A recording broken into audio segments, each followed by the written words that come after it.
Un es biju ar ļoti zemu pašvērtējumu. Tā iekšā es tā kā jutos, kas varētu būt krušdžeks, bet pašvērtējums bija tiešām ļoti zems.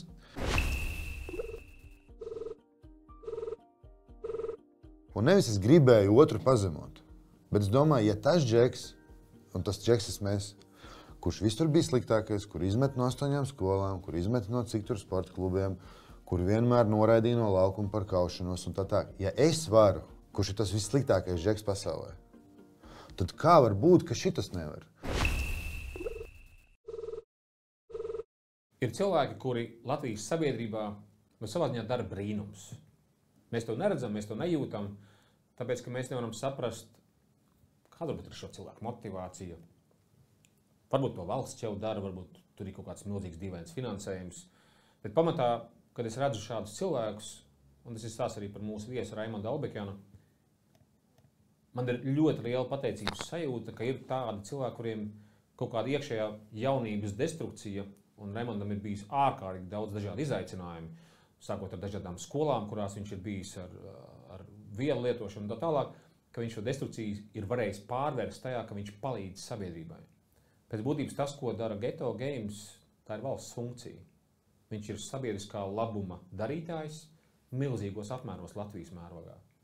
Ja nemaldos, kaut kad viņš man teica, ka šī viņa kustība ir Eiropā lielākā kustība, kas ir jauniešiem ar visu šo iesaistošo, ko Ghetto Games ietver sevī.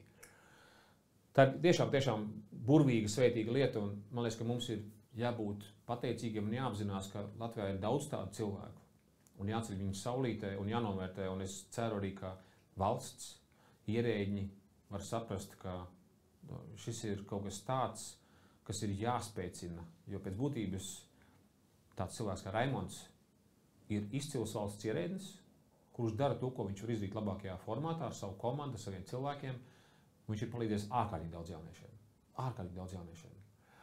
Par to arī mūsu saruna personiska, un es esmu ļoti pateicīgs par to, ko Raimonds dara, un ja gadījumā vēl kādu jaunieti vai cilvēku var iedvesmot viņa stāstīties par to, kā palīdzēt citiem, mēs būsim Eiropeiskākā labākā valstī.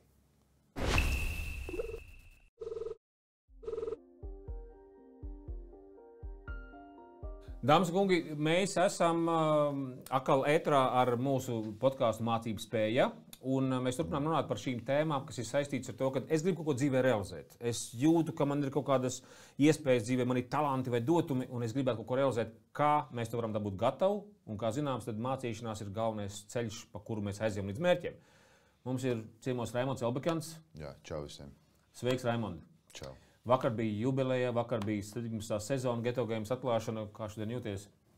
Es jūtos nogurs, bet ļoti gandarīts. Cik jūs beidzi visu to pašu procesu, kas ir ar atklāšanu? No Grīziņkalna izgāja 11:00, tur kolēģi vēl palika novākt šādas tādas mantas, un gulēt aizgāja laikam 1:30, un tad vēl kādu brīdi ar tām emocijām. Nevarēja vienkārši aizmigt, jo tomēr tā vibrācija liela, un atnāca 429 ciemiņi, tieši viesi, plus dalībnieki, plus vispārējais. Daudz sveica dzimšanas dienā, par ko liels paldies, un, protams, to visu to enerģiju ir forši saņemt, bet droši vien liela daļa cilvēki, es nesūdzos, es dalos. Tātad, kad tu svini dzimšanas dienu ar 20 draugiem, un tur kaut kādā, tur svini dzimšanas, tad tā ir viena lieta, bet kad tu svini dzimšanas dienu paralēli, tādam centrālam notikumam tavā žanrā, tur ir starptautisks turnīrs, tur ir ļoti spēcīgas komandas, tur ir viesi, tur ir bērni, tur ir viņu vecāki, tur ir liela atbildība par visu to daļu, kas tur notiek.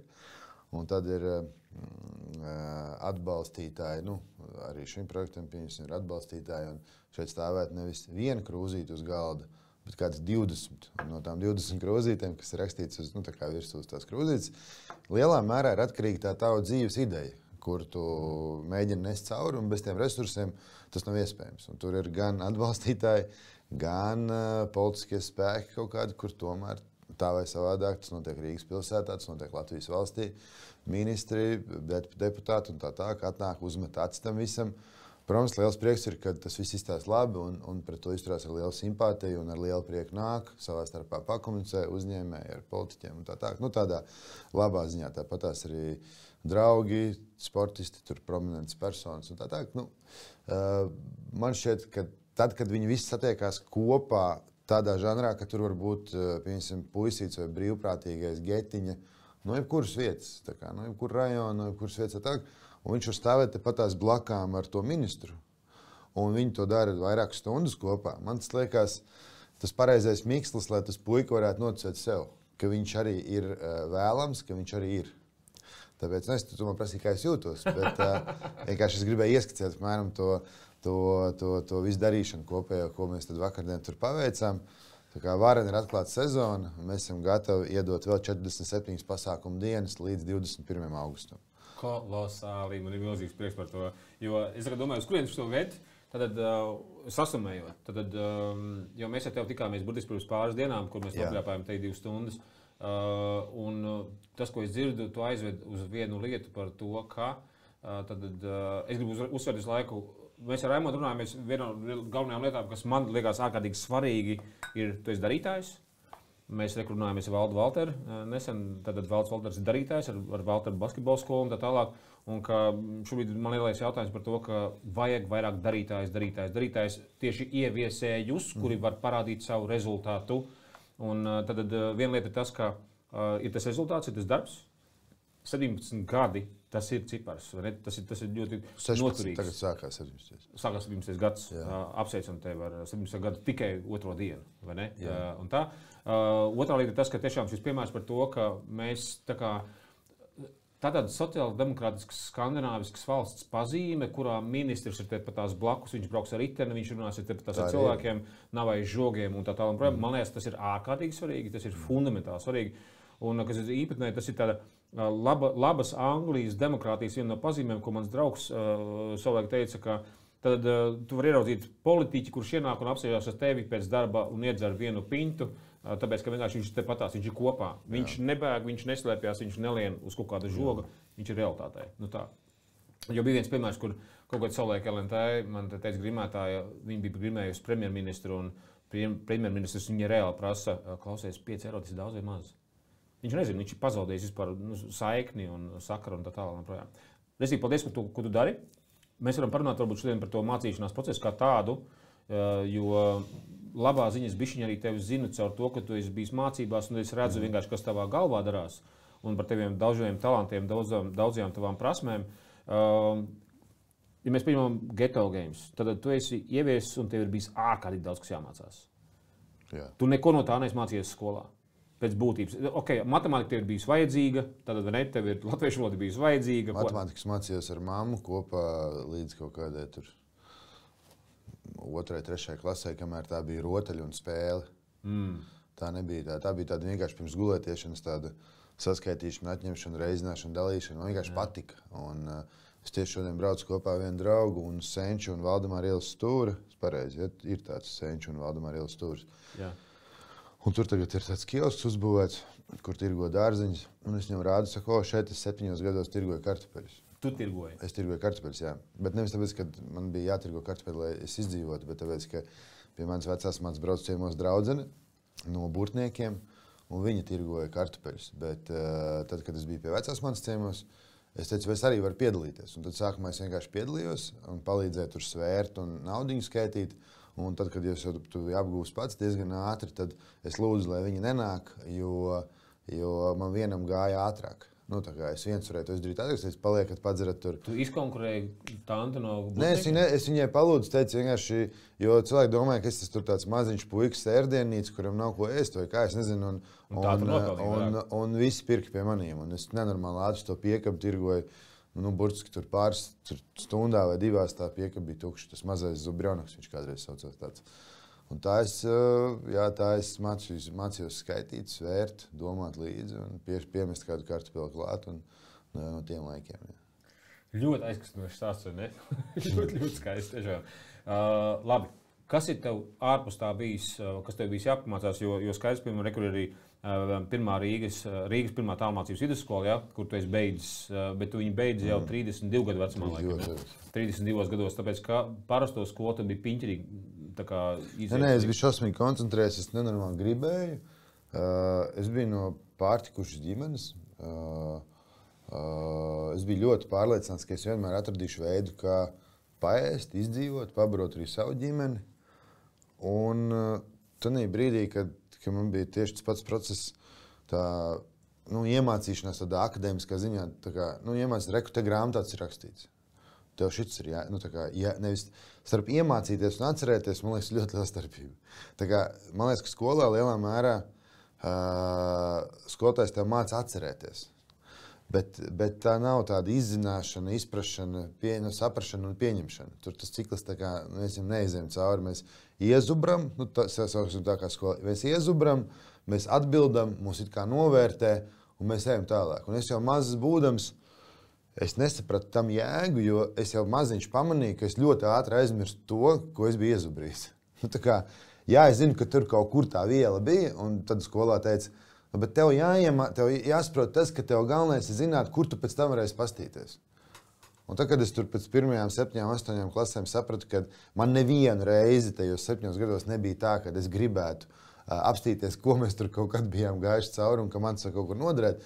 Tad, kad es sāku nodarboties ar celtniecību, man bija kaut kāds 21 gads, un tas arī bija apstākļu sakritības dēļ. Un tad mēs mērījām telpu, un tad pirmo reizi es atceros, ka bija Pitagora teorēma, un man vajadzēja izmērīt tur hipotenuzu un tur katets malu, un tā bija tad pirmā reize, un es domāju, un tas arī ir viss. Tā pa lielam manā tajā karjerā, tas arī bija viss. Un tad es atceros, ka man bija latviešu skolotāji, tad vēl tur Rudolfa Blaumana bija izlasījis, tad es varu tur bišķi atsaukties, kad, pavisam nedaudz, man tā sāks eksaminēt Rudolfā Blaumanu, ja es baidos, ka es tomēr, varu saputroties kaut kur. Līdz ar to man bija koncentrācija uz sportu, tur es varētu teikt, ka tur es biju, vārds izcils būtu pa šerpu, bet es biju ļoti atbildīgs. Man bija viss pierakstīts, cik es ko trenējos, kādus vingrinājumus taisīju, cik es metienus izmetu, cik es iemetu. Tam visam es piegāju, tur man bija interesanti. Un es teiktu, ka tajā jaunības posmā no tiem 14 līdz 18, kad es tiešām gribēju to basketbolu ļoti spēlēt, tur gan bija mācīšanās. Un tur tā starpības ar to iezubrīšanu un to mācīšanos bija tāda, ka es konspektēju, es sekoju, skatījos, kāpēc šī spēlē man negāja. Kādu es biju treniņu procesu darījis. Varbūt es biju pārgurs, varbūt es biju ne tā paēdis, varbūt es nebiju gulējis. Ja? Es to visu jau analizēju tur 15, 16 gados. Teiksim, ja? Es zināju, ka es nevaru iet uz basēnu, jo man vakarā jāspēlē. Es varēju no rīta aiziet varbūt uz kaut kādu vieglu svaru zāli vai kaut ko izkustēties, izlocīties vai izmest vārus metienus, bet ja es aizietu no rīta uz basēnu, tad vakarā man vienmēr būtu slikts rezultāts. Un es nevarētu paspēlēt. Ja? Tas negāja kopā šie divi sporti. Un tad es to teiktu par iemācīšanos, jo es izvirzu kaut kādu hipotēzi, ka varbūt tā būtu labi, man neviens nevar atbildēt. Es mēģinu vienā veidā, nesanāk, mēģinu otrā veidā, it kā ir labi, mēģinu trešā veidā, ir ļoti labi. Es pēc tam atkal pastos, pirmajā veidā tiešām neiet, vai tā bija apstākļu sakritība. Pamēģinu, tiešām neiet. Es saku, tad, ja 2 reizes, 3 reizes točni tā neiet, tad tā laikam darīt nevajag, vai darīt tā, kā tu sasniedz rezultātu. Un tad es varētu teikt, ka es kaut ko iemācījos, un tas ieguldītais darbs ar sasniegto rezultātu, tā ir tas galvenais algoritms, kurus vispār uzskatu dzīvē cilvēkam ir jāsaprot. Ja viņš kaut kādā virzienā, nezinu, tur sēž operators, montāžas, ja viņš stundām ilgi iedziļināsies, meklēs, sekos, tad kaut kad viņam sāks sanākt. Un vienkārši cilvēkam jāieklausās tajā savā iekšējā sirdsbalsī, vai tas ir tas virziens, kur viņš ir gatavs tās 8, 10 un 12 stundas veltīt. Jo es nevaru nosēdēt pie tās pults stundu. Tas nav iespējams. Tāpēc, ka man neteiksim, ka neinteresē, bet tas tā kā... Tā nav tava lieta. Man interesi nepadziļinās. Bet skrienot pa laukumu, svīstot, strādājot aizsardzībā, taisot viens vingrinājums, otrs, skatoties statistiku un visu to pārējo, man tas ir interesanti. Un tur es nepamanu, kā paiet 2 stundas, 3 stundas, 4 stundas, 5 stundas. Es esmu nogurs, tad es paguļu. Kāpēc paguļu? Es guļu tāpēc, lai ātrāk pamostos un atkal to darītu.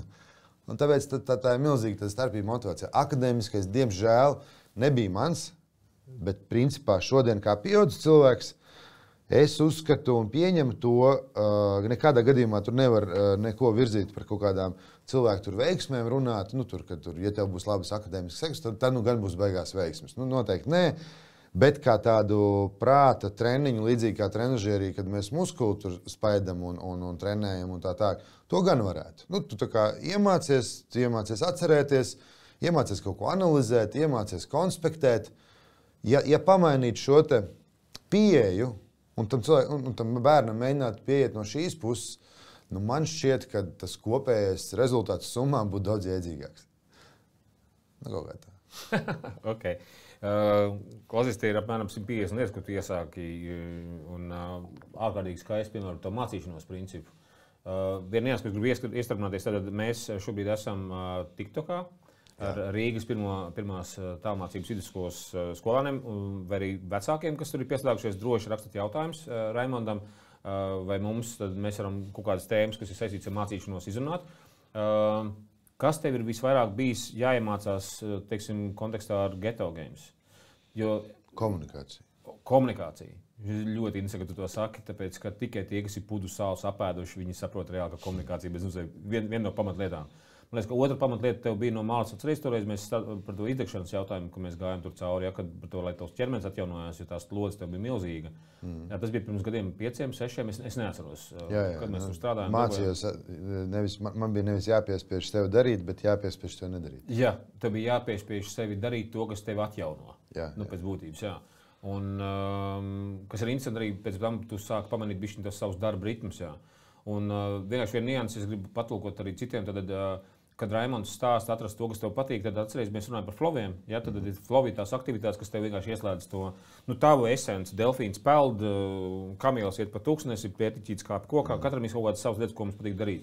Un tev mots tev ir lieta, laikam, kas tev patīk. Jā? Kas tev vēl bija kaut kādas tīs lietas? Tev SSLV tev patīk skatīties, pareizi atceros, jā? Vēl joprojām patīk. Vēl joprojām patīk. SSLV tieši nekustumos īpašumus tev patīk skatīties, pareizi? Nu, mončas mašīnas nekustumos, un tas ir drausmīgi, jo es neplānoju īsti nepirkt, ne man visu vajag, man viss ir kā tā kā... Tu esi tā kā window shopping, bet tu esi window exploring. Jā. Nu tā kā pēt, jā? Jā, tieši tā. Okay.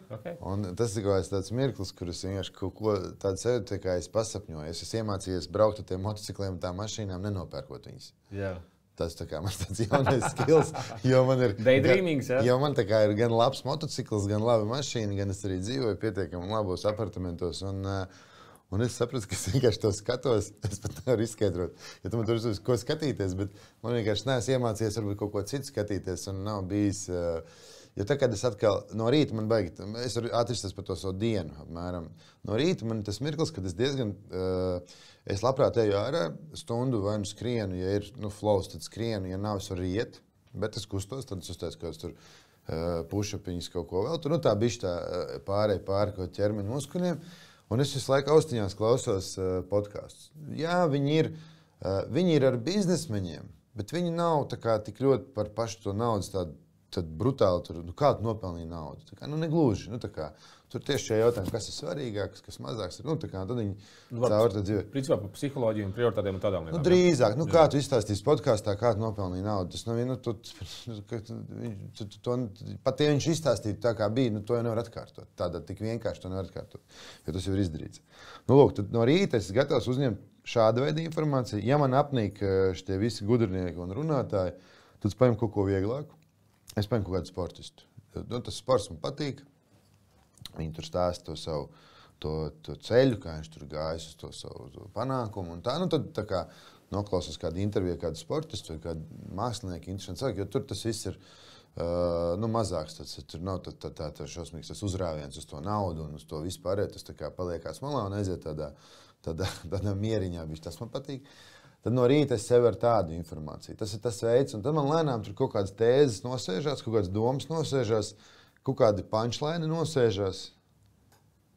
Nav tā, ka es ar viņiem tagad baigi, bet tas ir tāds mēslojums tam, kā es jūtu, ka man apmēram, ja es ilgāku laiku to klausos kādus 4 gadus tādu tipu podkastus, un es jūtu, ka es tomēr, es reizēm, kad runāju, sev pieķeru, ka es runāju svešiem vārdiem, ja, aizgūtiem vārdiem, bet jau es viņus tā kā es pieņēmu caur savu jau kaut kādu iepriekšēju darbību, un ka es arī tam sekoju un tā rīkojos. Un tas man ir nosēdies tur kaut kur apakšā zemapziņā, jo tie punchline ir diezgan līdzīgi, par ko runā šie uzņēmīgi, enerģiski aktīvie cilvēki, tā viņus sauksim. Ja? Tad ir dienas pirmā daļa, kurā es daru radošās lietas, un radošās un plānošanas lietas. Tad ir pusdienas laiks, un pēc pusdienas laika vairāk ir neformālās tikšanās lietas, tādas, kur drīzāk otra puse ved otra puse vismaz uz 50% piedalās procesā, kur nevis es kādu vedu vai zīmēju, teiksim tā, nākotni, vai es ļoti, ļoti iesaistīts, bet drīzāk ir tāds 50/50, piemēram, podcasts. Tu man intervē, ok, vai mēs sarunājamies, bet tu vedi sarunu, man ir daudz vieglāk pēcpusdienā atbildēt. Ja man būtu pašam tev jāintervē pēcpusdienā, man daudz grūtāk. Es to izdarīt varu, bet man ir daudz grūtāk. Man vieglāk ir to darīt no rīta, jo tas brīdis, ka man tas prāts ir tāds dinamiskāks. Dienas otrā pusē viņš nav tik dinamisks. Nav iespējami, principā, vakar treniņi. Nezinu, es jūtos vakarā, es gribu mierīgu vakaru. Es gribu vakarā mierīgi. Es varu, man ceturtdienās ir getiņš. Organismam tas ir ļoti, ļoti labi. Jā. Es gribu vakarā mieru, un lai cik tas drausmīgi neklaustos, un ir mazs bērns, 2,5 gadi, 2,2 gadi.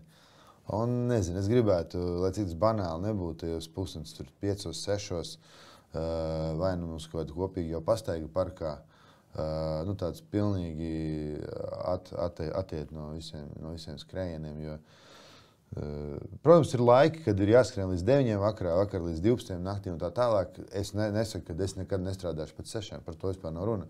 Bet ja man ir iespēja visu tā sakārtot, lai tomēr tajos 6 jau es esmu ar bērnu vai pie ģimenes lietām vai pie personīgām lietām, kurām bieži vien nepietiek laika aiznest, nezinu, tur bikses pāršot, māju sakārtot, pāriet pāri kaut kādām drēbskāp iztīrīt. Nav jau laika, sestdien, svētdien, tu mauc vai pa projektiem vai kaut kur tu lido kaut ko ņemies, jo tā dzīve šausmīgi piesātināta.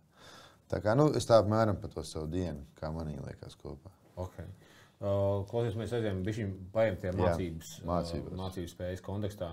Tad paiesim cauri te vienai tēmai, kas man ir bišķiņ tāda tramīga. Es atvainojos, bet tas, ko es izstāstīju par to dienu, tas ir tas, ko es esmu testējot sevi. Sapratis. Tas nav tāpēc, es saku tādu mācīšanās kontekstā. Ja man šodien ir kaut kas jāmācās, tad, ja tas nav vienkārši aiziet kaut kādu lekciju, kaut kādu izklaidējošu saturu, pieņemt un kaut ko pierakstīt blociņā, ko es pēc tam varbūt kādā rītā iziešu cauri, jau tam pieķeršos, ka tas varētu noderēt. Vakarā es varu to pierakstīt, bet es par to dziļi neiešu tajā. Es negribu mācīties vakaros. Es gribu mācīties un piepildīt savu sevi no rīta. Vakarā es gribu jau... Burvīgi. Vienkārši šī kontekstā Jēkabs Liedliks nesen runājām. Tad viņam izstāsta par to, ka viņš arī mācās no rīta. Viņam 6 no rīta ir. Man rīts sākās 11 dienā. Atkal ne labi, ne slikti. Mēs esam dažādi cilvēki. Un tas ir tiešām arī interesanti par to, ka kaut kādā brīdī, kad visi mēs tiekam nomērīti no 8 līdz 5. Un arī man, principā, skola sākās tikai no 10:30 līdz 11. Es varbūt tur 8, bet es nesaprotu neko. Un šī kontekstā, ap citu, ja tu mācījies, piemēram, online, arī vienkārši viena no lielajām lietām, ka arvien vairāk online mācīšanās būs, man liekas, tāpēc, ka vēl viss mākslīgais intelekts nāks iekšā un tā tālāk projām, tad daži kaut ko Latvijā runā par to, ka online jātaisa ciet kaut kādam vecuma grupai. Tas arī, man liekas, ārkārtīgi nepareizi. Kas bija tas veids, kā tu tad arī online tev iespējams bija piņķerīgi mācīties, tāpēc, ka daudziem ir online dažkārt grūti saņemties un tā tālāk paralēli esošiem darbiem, vai ne, un tā tālāk. Kas tev palīdzēja online mācīties, piemēram? Man palīdzēja Geto brīvprātīgie. Man palīdzēja Geto brīvprātīgie meitenes, kuras mācījos 11. 12. klasē, un tās bija tās klases vielas, kuras man bija jāpabeidz. Tev bija konsultanti un mentori? Man bija konsultanti un mentori, kur man vairāk nekā konsultanti un mentori palīdzēja. Un es neslēpšu tādu lietu, kad viņi man ļoti, ļoti palīdzēja, lai katrs saprot to, ko viņš grib ar to, bet principā es aizgāju un varētu teikt, ka nokārtoju tieši eksāmenus. Un kas man bija interesanti, ka 32 gados es principā dzīves laikā biju apguvis eksāmenu vielu, plus mīnus man bija latviešu valodā laikam 49%, matemātikā nebija daudz, kaut kas tur 27 vai 30 vai 32, kaut kas tāds. Tātad vēsturē 51% un krievu valodā 73%. Tur vēl bija tas mirklis, ka varēja kārtot krievu valodā, nevis angļu valodā. Iespējams, tagad angļu valodu zinu labāk, bet tāpat man tādā gramatikā nebūtu viss tik labi. Un ko es gribu teikt, ka pa lielam cilvēks vienkārši strādājot un izzinot pasauli, 32 gados nokārtoja 12. klases vielu, plus mīnus uz 50%. Tas nozīmē, ka... Tu mācījies no otras puses. Tad tu mācījies, esot pasaulē, tu sāki kaut ko tur mācīties, kas pēc tam principā tajā skolas vietā. Jā, tad tie 50%, tas ir pat daudz priekš tā, ka es tiešām atzīstos, ka man palīdzēja meitenes, un es vienkārši gāju uz eksāmeniem. Jā. Es zināju, mēram, pa ko tur ir viela, es tā vilku līdzi bišķiņu, bet un tas nozīmē, ka eksāmeni šobrīd nav pārāk sarežģīti. Nu, pat tad, ja tev vienkārši jāiemācās un jāatcerās, es domāju, ka tam būtu jābūt, ja reiz eksaminē, nu tad tajā pašā autoskolas eksāmenā tur tiešām ir kaut kāds konkrēts apjoms ar vielu, konkrēts apjoms ar jautājumiem, kur tev tiešām ir jāiemācās. Jo tev var izkrist tādi jautājumi, un tu viņus vienkārši neatbildēsi. Un pa lielām tie cilvēki, kas liek to eksāmenu, kaut vai uz to brīdi, viņu ir nokārtojuši. Un tas, kad Latvijā mēs varam nokārtot tur uz 5%, tas ir pietiekami. Tagad, laikam, pacēlas 10 vai 15%. Nu, beidziet, mīļie cilvēki. Ja cilvēks tur nevar nokārtot, vismaz tik, cik es tur nokārtoju. Nu, tad beidzam. Nu, mēs visu laiku noliekam sev tik kā to zemu standartu.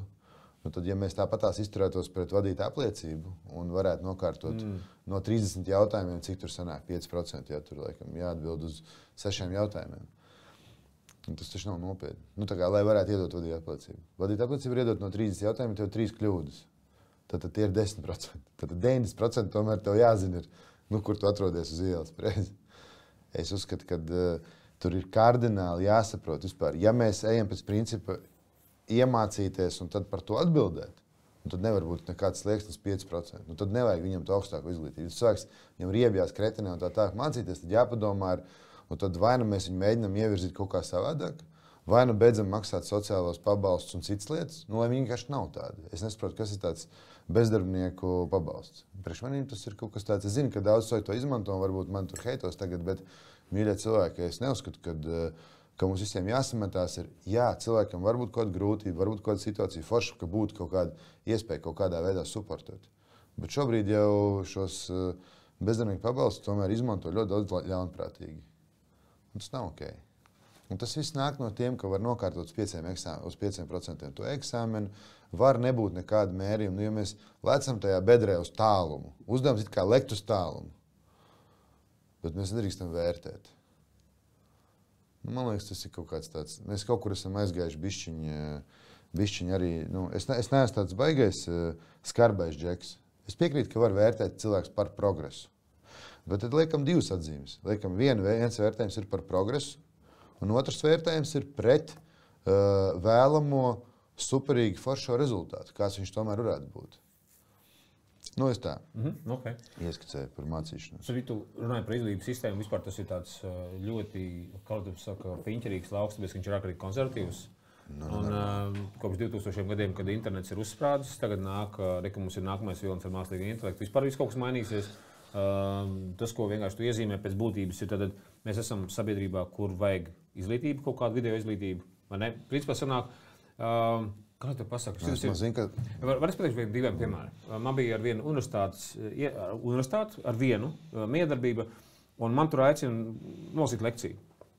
Man aicina nolasīt lekciju, un tad es neesmu varējis atrast Latvijā, kur kārtot augstākās izglītības eksāmenus. Es neesmu varējis saprast, es viens augstskolas izgāju ārā, jo man liekas, tas bija tāds tiešām fakes. Bet tas, ko es saprotu, es novēlu sev, lai man būtu tas augstākās izglītības diploms, bet tikai tiešām novēlu arī, lai viņš ir tāds jēgpilns, ne? No vienas puses.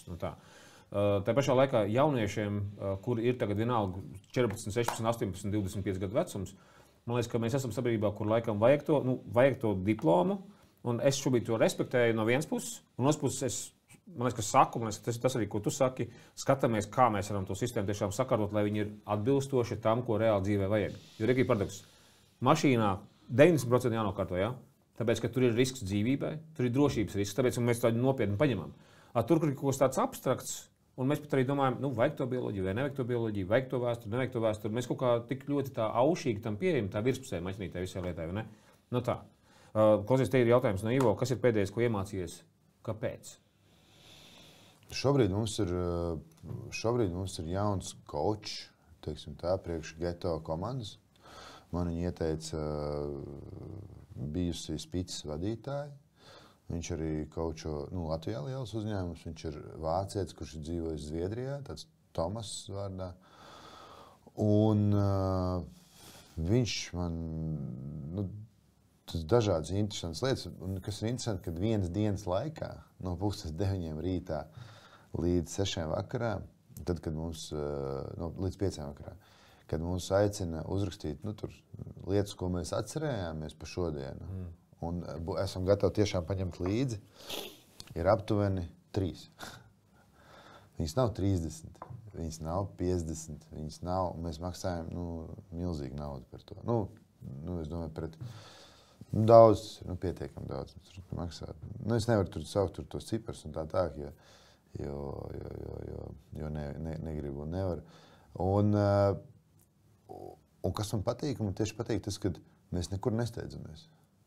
Mēs mācoties nesteidzamies. Mums nav tā, ka tu atnāc kaut kādu šovu programmu, kur stāv priekšā beigais džeks, un viņš tagad baigi performē, un viss baigi klausās, un tik pierakst, un viņš viens punchlines, otrs, trešs. Nē. Mēs 12 cilvēki strādājam grupā, un mēs sopu solītim, lēnām, mēs muļājam. Tā kā, kad saka, ka tur jāsako žēdiens ar cik tur 30 reizes, ir kaut kāds. Un mēs tā nedaram. Mēs noriem. Un te ir kaut kā līdzīgi, ka mēs paņem to jautājumu, mēs viņu muļājam. Tā liekas, ka muļājam. Pēc tam tā hop, visiem 12, visi 12. Katrs ir saprats arī bišķiņ pat varbūt savādāk. Jā, pat loģiski, jā. Ja? Bet mēs viņu tā kā esam izgramojuši, un mēs viņu tā kā norijam un pieņemam. Un kādreiz man droši vien gribējās sēdēt vairāk lekcijās un procesos, kur tā visā baigi dinamiski, bet tad uzdod savu jautājumu, ko tu paņemsi no tā līdzi. Tu kaut ko tikko dzirdēji, tu vēl pēc 3 dienām atceries, ka tu kaut ko dzirdēji, bet tu īsti tā kā, vai tas būs tevī tā kā kaut ko iesakņojies, īsti nē. Un tas man bija baigi interesanti, ka es viņu tieši vēroju kā tādu coachu, jo man vispār būtu sapnis dzīvē, būtu varbūt, coacham tādā labā ziņā. Nevis tādam vienkārši Instagram šitam šarlatānam, kā tagad ir pieņemts, bet es gribētu būt tāds, līdzīgi kā šis Tomas, kurš es jūtu, ka man paliek labāk. Es jūtu, ka es jūtos more confident. Es jūtu, ka mums kolektīvā šīs mazās tips un triks, kaut kādas lietas, arī līdzīgi kā mums bija pēc tevīm apmācībās, ka es jūtu, ka wow, tas ir forši. Forši, kad ir kaut kāds cilvēks, kurš var tā ienākt no malas, un nav tā, ka viņš visu dienu mutvirina. Mēs tur paši savā starpā kaut ko ņēmamies, kaut ko apspriežam, kaut ko tad nopietnāk, tad mazāk nopietni, kaut kādas tur spēlītas, spēlējam, ceļamies kājās. Tur tāds labs piemērs bija, tur, ka jāpieskarās 3 deguniem, kaut kāds tāds, varbūt tu pat zini tādu. Un tad, kad neviens nav sarunājis telpā, kā mēs to darīsim, tad mēs to daram tur, 10 sekundes. Tur pats sev, tur kaut kur aizliecies. Un nedomājies tā starpība, kad neviens neko nav sarunājis, ir 10 sekundes. Tanī brīdī, kad mēs esam vienojušies, un mūsu uzdevums ir, ja to izdarīt pēc iespējas ātrāk, mēs tiekam laikam līdz kaut kādai 1 sekundē vai pussekundē, kaut kāds, tas ir 10 reizes ātrāk. Mums kā pasākuma organizatoriem, tas ir tā kā perfekts piemērs, lai saprastu, cik svarīgi būtu pirms tam sarunāt. Pēc tam mēs ejam tā, kā sarunāt? Ko tas cilvēks saprot, ko šis cilvēks? Un tāpēc tu man prasīji, kas ir vissvarīgākais, un es tev atbildēju, ka šobrīd man liekas tā ir komunikācija. Ja? Ja man prasa, ko es pēdējos esmu iemācījies, es negribu tā skaļi teikt, ka es būtu kaut ko iemācījies, bet tas ir kaut kas, kas šobrīd man ir ļoti, ļoti interesants. Un es kā tāds komandas varbūt šobrīd vēl joprojām, tāds lielās geto komandas vadītājs, tur katram vēl ir kaut kādas mazās komandas. Man tā komunikācija ir svarīgāka kā jebkad, jo ļoti daudz jaunu cilvēki ir ļoti izauguši, un viņi vairs nav kaut kādi tur sīkie, kurus var tur dzenāt zini, kad tur skolotājs atnāk uz skolu, viņš tur ne ar to kāju no gultas, riskāps tā, un bērni 14 gados, tur 1. septembrī bija viens cilvēks, pa 8-9 mēnešiem viņš var ļoti izmainīties, un viņš var īstenībā ļoti pieaugt. 8 vecumā, 8-9, un viņš domā, no 8 mēnešu atpakaļ tu biji tur tāds sūslīgs, un es nerunāju pat pa 2-3 gadiem, un viņš nepieņem to, ka tā otra puse arī aug. Ja mēs vairs tur pēc 25 gadiem vai tur tik šausmīgi strauji vairs neaugam, tad tas bērns jau nenormāli ātri aug. Un tev viņam ir jāiedod šis cieņas deva, lai viņš noticētu vēl vairāk sev, varētu izdarīt daudz lielākas lietas. Ja tu visu laiku viņu mēģini piesēdināt un tur kaut ko dzenāt un neļauj viņam izkāpt ārā no tā bezatbildīgā bērna, kurš var daudz vairāk kļūdīties. Jo tu viņam lielāku atbildību iedod, jo tu viņam vairāk cieņu izrādi, jo viņš arī pieaugušāk uzvedās. Atbildīgāk, teiksim tā. Es vienkārši personiskiem piemēru tev pateikšu. Jā. Tad tur principā ir divi elementi. Tas, ka man kāds procesu vadītājs, uzņēmuma vadītājs saka, ka komunikācija ir primāra, ko es mācos. Pēc manas saprašanas viņš ir sapratis savu darbu pienākumus. Pēc būtības vadītāja darba pienākums. Pamat darba pienākums ir komunikācija, ar kur tu veido spēles noteikumus uzņēmumā. Jo ļoti daudz, es dažreiz korporācijās redzu šos vēlmes, izveidosim savus vērtību sistēmu, un tad viņi nodefinē 3 vārdus, un tad man pēc pusgada ir jautājums, ja jūs atceraties tos 3 vārdus, dažreiz HR vadītāji neatcerās šos vārdus tā, pagaidiet, es neatceros, kāds mums bija, un viņi paši piedalījās tajā veidošanā. Tad ir runa par to, ka, ja tu to saproti, tu saproti to drēbi, un tu iznāc vienreiz, mums bija pirmās mācības, man liekas, ka vēl tajā, tas bija burgerī, laikam, Geto burgeris. Beidzās 3 stundas, un tu saki, klausies. Un es gribu uzsvērt to, ka tas nav stāsts par naudu, tagad ir stāsts par to, ka tu domā, kā to pielietot praktiski, nevis fantazēt. Beidzās mācības, un es neatceros precīzi summu, ko tu teici. Man ir 2 uzņēmēji, ko līdzīgi pateikšu. Tu pateici, es zinu, kā es tagad iekonomēšu vai nopelnīšu 13 vai 17 tūkstoši eiro. Es neatceros to summu, bet tas bija kaut kas tāds, mēs toreiz runājām tieši par komunikāciju. Tā ir, jā. Un otrā lieta, laikam, bija tāda, ka mēs toreiz darbojamies, bija stāsts par to, ka tava milzīgā enerģija un vēlme ambiciozi panākt labus rezultātus miksā ar tavu lielo struktūrētību. Tev ir ļoti īpatnējs miks, milzīgi jauda, tu esi Ferrari, kurš grib braukt pa pikseļiem. Tā, pa labi, pa kreisi, kopumā piedod. Struktūrētība nav vajag. Apsties. Tur ir atkal struktūrētības, viņas ir dažādas. Tas, ka tu stāstīji par basketbolu, ka tu pierakstīji, man tas darbojas, tas nedarbojas, tā ir struktūrētība. Tā ir fantastiska struktūrētība, tā ir reflektīva struktūrētība. Tu meklē hipotēzi un tu meklē apstiprinājumus. Tev ir savu veidu struktūrētība. Tu vienmēr visos mācību procesos pierakstīji. Pareizi, tu esi pierakstītājs. Atkal tu esi struktūrētājs pēc būtības, kurš bliež lielās bildēs. Tur ir īpatnēji tie savienojumi. Un ko es gribēju šī kontekstā pateikt par to, ka es dzirdēju lielu uzslavu par tevi, par to, ka tava komunikācija ir kļuvusi ievērojami labāka. Jo šī ir, man liekas, viena no lielajām lietām, ka tev ir talants bijis, un ka tieši komunikācija bija principā tāds jautājums par to, ka tu vari tikt vēl lielākā augstumā. Un man liekas, ka tu to komunikāciju tiešām esi mācījies, un baigais ārkārtīgi milzīgs prieks ir. Un, ja runā par sevi kā par kauču, tad mēs tev ļoti daudz piemēru, kur tu esi gājis kaut kam cauri, pudusāls apēdis, un ar komunikāciju ļoti daudz ko atslēdzis, man liekas. Es vienkārši redzēju, kā tu ar Valdu Valteri tagad uzdās runājies. Tu skaistulis, Raimond. Paldies par komentāru. Vienkārši skaistulis un tā, jā. Nē, es vienkārši cilvēks, jauns cilvēks iet cauri tam, ka viņš visus piemēra pret sevi. Tā ir tāda pirmā klasiskā vispār cilvēkiem kļūda. Es nezinu, vai to var iemācīties par skolā, bet es jauniešiem to stāstu, kad mēs piemēram sākumā pret sevi. Es kādreiz ar Rihardu Kolu, es nezinu, vai viņš atcerās to, viņš no Nacionālās apvienības. Mēs mācījāmies vienā skolā, otrā ģimnāzijā. Mēs tur draudzējāmies, gājām viens pie otru uz mājām ciemos, un tur beigi tusējāmies un tā. Un vienā brīdī viņš nopirka tur, teiksim, nepareizā zīmola kedus. Tanī brīdī tur modē bija, pieņemsim, tur Converse vai Vans, viņš tur nopirka, pieņemsim, tur. Nevar nosaukt nosaukumu, jo tie mums sadarbības par Nike. Viņš tanī brīdī nopirka Nike kedus. Okay.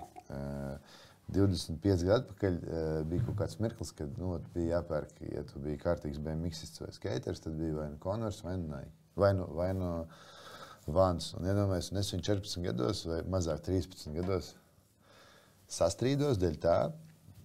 Es saku, kā tādu sūdu var nopirkt? Apmēram tā. Viņš iespējams to neatcerās, bet es atceros. Un mums burtiski dēļ tām vienām kedām mums pārtrūkst komunikācija. Mēs pirms tam draudzējāmies, visi baigi labi. Ja?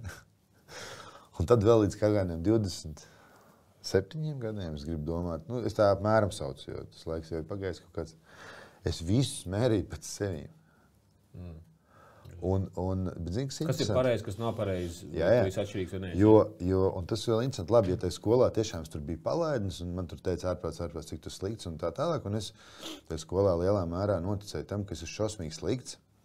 Un pēc tam sākot savu to darba gaitas un to performanci, es biju tā kā tu saki, tur savā ziņā strukturēts celtniecībā, ar ko es izcēlos, ka es varēju atnākt pirmais, izdarīt visu līdz galam, pierakstīt kādus materiālus vajag, ko vajag rītdien tur 4 objektos, kur kam jābūt. Ja? Jo normāls džeks, kurš labi pabeidz skolu, bet kaut kādā bet, diemžēl, sāk buhāt un paralēli strādāt celtniecībā vienkārši tāpatās, jo viņam vajadzēja pelnīt naudu. Es aizgāju celtniecībā, jo man arī vajadzēja pelnīt naudu, bet ātri mēģināju saprast, kā to izdarīt labāk, efektīvāk, produktīvāk un tā. Es biju ar ļoti zemu to pašapziņu. Man bija tāda pašvērtējuma. Tā iekšā es jutos, ka varētu būt krušģeks, bet pašvērtējums bija tiešām ļoti zems. Un nevis es gribēju otru pazemot, bet es domāju, ja tas džeks, un tas džeks esmu es, kurš visur bija sliktākais, kur izmet no 8 skolām, kur izmet no cik tur sporta klubiem, kur vienmēr noraidīja no laukuma par kaušanos un tā. Ja es varu, kurš ir tas vissliktākais džeks pasaulē, tad kā var būt, ka šitas nevar? Jo tik slikti, jo es nevis vienkārši nemācījos skolā. Tad, kad es aizgāju un iestājos Rīgas tālmācības vidusskolā, tad, kad es izņēmu 10. klases vai 11. klases tos materiālus, nevis materiālus, bet liecību, tad man laikam bija 3 atzīmes. Sportā, kaut kāds tur 9 vai 10. Varbūt kaut kādā krievu valodā vai vēsturē, kaut kāda arī tur.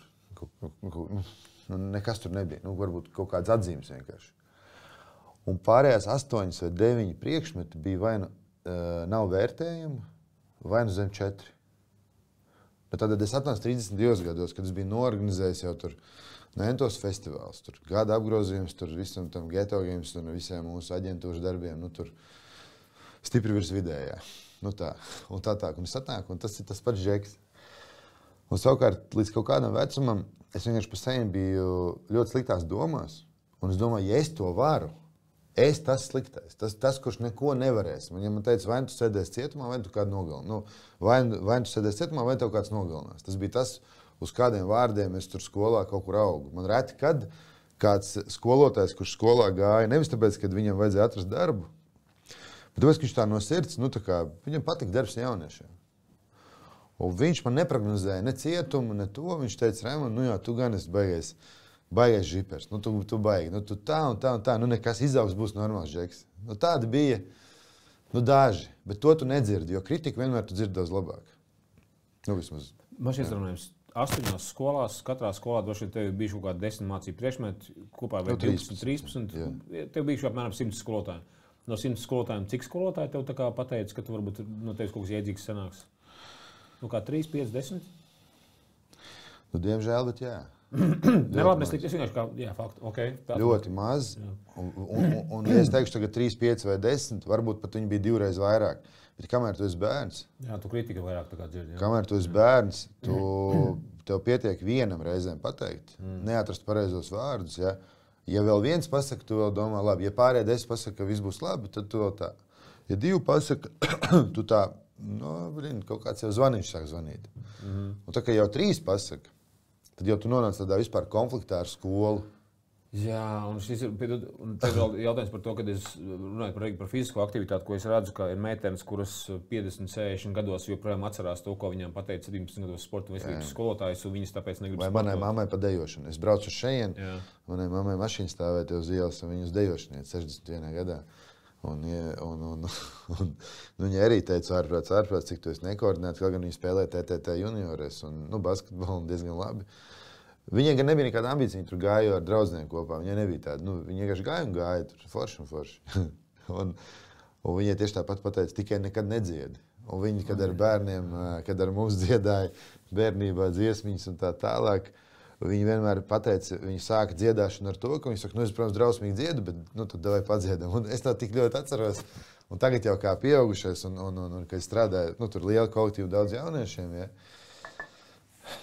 nezinu, pēdējos gados vienkārši tik ļoti cenšos pastiprināt katra cilvēka stiprās puses un noklusēt kaut kādā brīdī iespējams manas kaut kādas pārdomas vai ekspektācijas par to, kas varbūt viņam varētu būt labāk. Tā, un pat tuviem draugiem. Kādreiz domāju, es taču draugs taču domās priekš tam, lai pateikt, ka tu esi mīkstais. Tā kā galā, taču draugam ir jāpasaka klauzes zorgus, bet galā, īstenībā, taču esi mīkstais. Tad taču varētu tā kā tā. Nē, es vēl joprojām savus tādus stipri pašpārliecinātos draugus pavelku uz zobu kaut kādā brīdī. Tīri tā sporta pēc. Bet tomēr es cenšos katrā cilvēkā pastiprināt viņas stiprās puses un labās īpašības. Un šī ir ārkārtīgi svarīga lieta. Man arī viens tuvs draugs tad arī skolā pasaka, tu kaut ko tur nemāki dziedāt. Un tas cilvēks, es viņam teicu, tu māki dziedāt, un tas cilvēks man dziedāja vienā no manā albumiem. Man ir 2 mūzikas albumi, un otrā albumā viņš dziedāja studijā kopā ar profesionāliem dziedātājiem. Un es esmu uzmanīgi ar tiem vārdiem, kur mēs sakam kaut kādas kritikas, vai ne?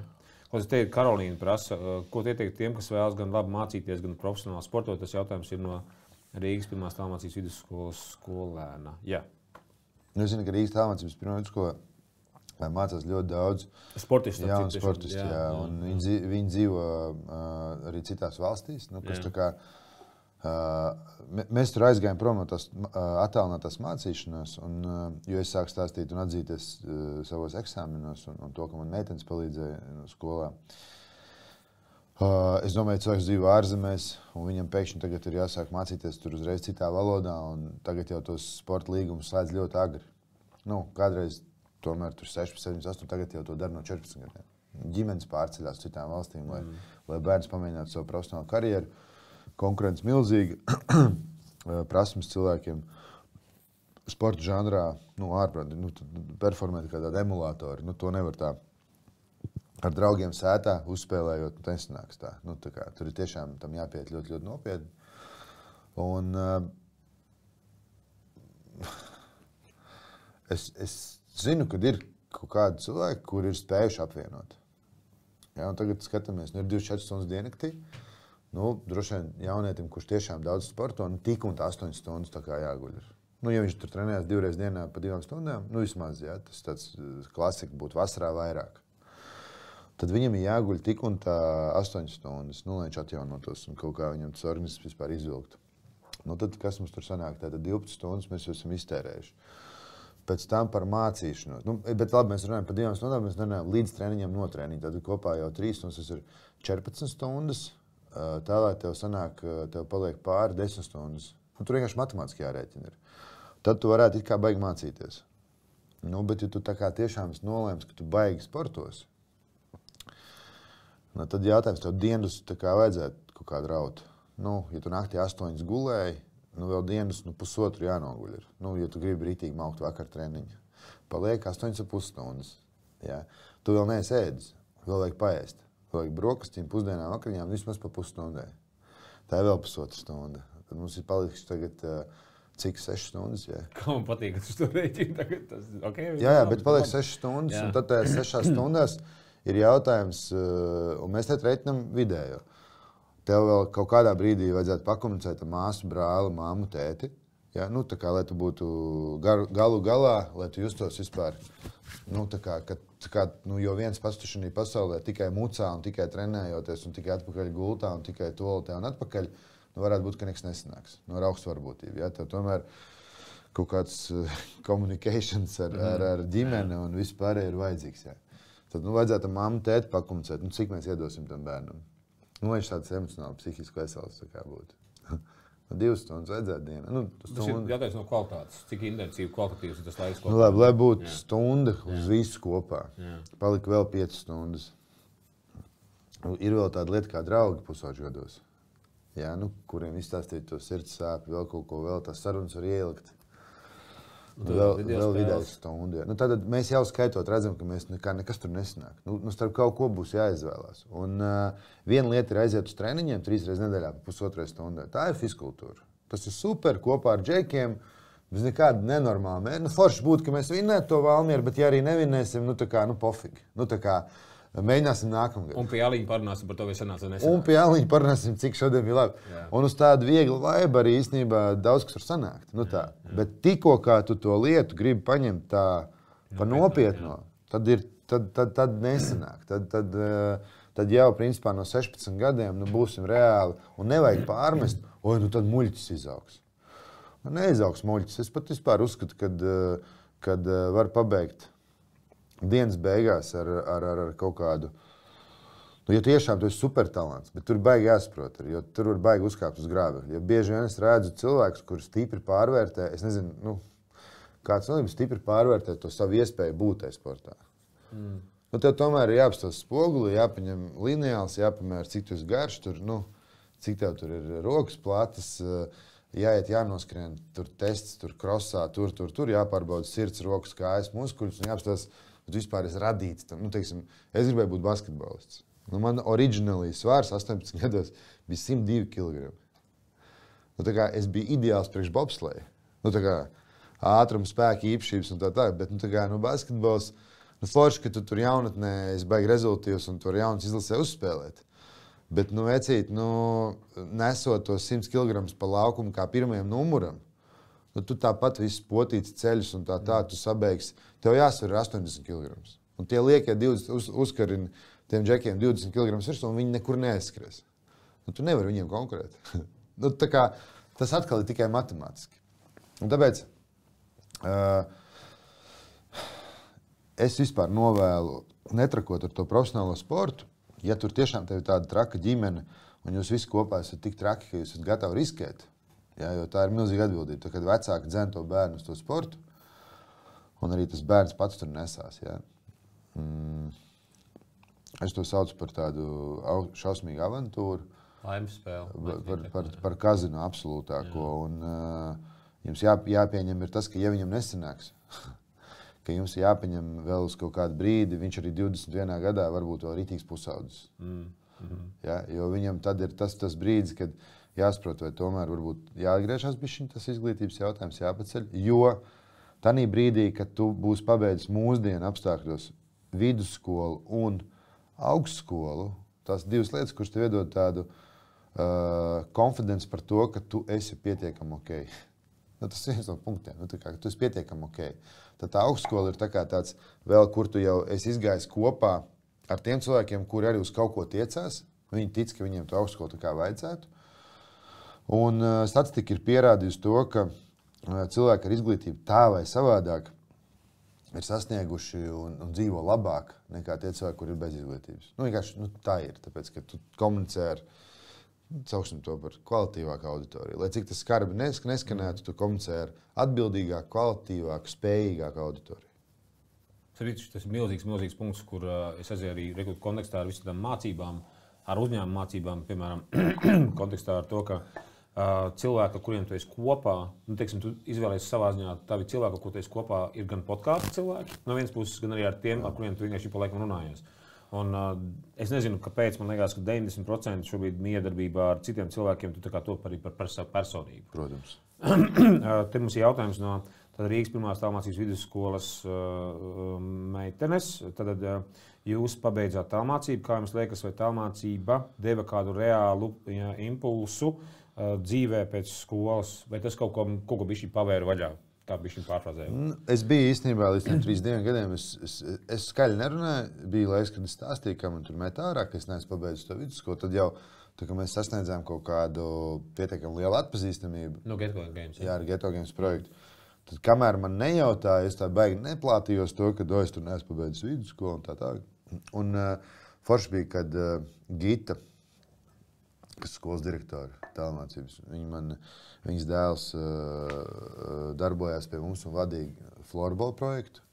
Viņi bija arī mūsu sadarbības partneri Florbolā, palīdzēja atbalstīja ar finansējumu. Es saku, Raimondu, tu tāds foršs džeks esi. Davai pabeidz to vidusskolu. Es saku, priekš kā man viņu vajag, taču tāpat viss tikšu galā. Bet iekšēji man bija tāds, tomēr... Varbūt tomēr, jā. Nē, man bija atzīšos, tāds jau tā kā komplekss. Es tā ienīdu vispār, visu, kas saistīts ar to akadēmisku izglītību. Es biju gatavs pierādīt visai pasaulē pretējo. Nu, uz to brīdi, ja. Un viņi man tik forši kaut kā mācēja pateikt, viņi saka, Raimondu, tu esi tik foršs džeks, tev sakārto. Tas tiešām nav grūti. Es saku, tu iestāsies, tev būs mācību materiāli.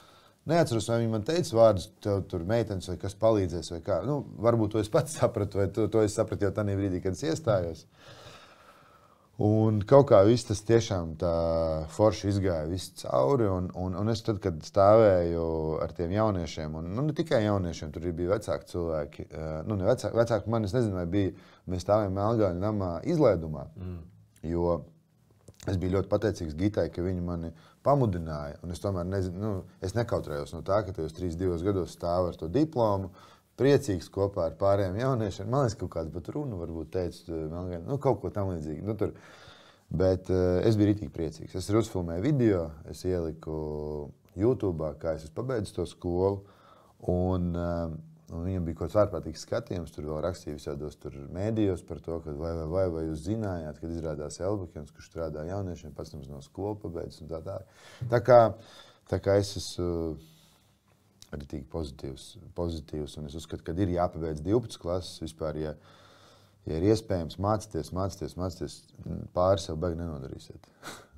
Paldies Gitai, tiešām cepurnos, ka viņa atrada pareizos vārdus, pareizo mirkli, un vispār viņa kā personība ir tāda, viņa ir pareizā vietā. Es zinu, kā viņi ar tiem sportistiem. Viņi tik ļoti dzīvo līdz katram tam sportistam. Viņi dzīvo līdz katram tam skolniekam. Viņi nepārspīlē to akadēmisko izglītības tādu nozīmi. Viņi redz tam, kuram ir jāzubrās un kurš būs nākamais fiziķis, ķīmiķis un tā tālāk. Tas nav par tālmācības vidusskolu. Tas nav par to. Tas ir kaut kāda apstākļa vai kaut kas, kāpēc tev būtu jāpaņem tā. Un, ja tev prasa par tālmācību vai netālmācību, protams, ka forši, ka tu dzīvo blakām, es atvainojos, tur 1., 2., 3., kurai ģimnāzijai, pāri ielai, vai tur aizēji, tur kvartālu, ieej skolā, tev ir forša sporta instruktūra, un tā, tu vari tā dzīvot. Tas ir normāli forši, bet mēdz būt dažādi apstākļi. Un tādā brīdī, kad ir dažādi apstākļi, tad dažādi apstākļi. Visādi ir mental breakdown, tas tu izkrīt no skolas, negribi iet sēdēt klasē pie 2 gadu jaunākiem, jo tāpēc, kad, ja man 14 gados būtu jāsēž pie 12 gadniekiem, tāpēc, kad es palicu 2 reizes uz 2. gadu, varbūt man bija veselības problēmas, varbūt man bija vēl kaut kas. Tad, lai ieskrietos, saņemtos un tā, kāpēc nepasēdēt tajā tālmācībā? Tur ir pilnīgi dažādi keisi un nedrīkst vispārināt. Es domāju, ka tālmācībai ir jābūt un ja tā ir katra cilvēka atbildība. Ģimenes atbildība un arī skolu atbildība. Tas nozīmē, ja visi bērni vienā dienā pāries uz tālmācību, jo viņi tā grib, tad padomājam, kādas mums ir skolas. Uz getiņu nāk brīvprātīgi. Uz getiņu neviens bērns, ne dalībnieks, ne brīvprātīgais, tu nevari viņu piespiest.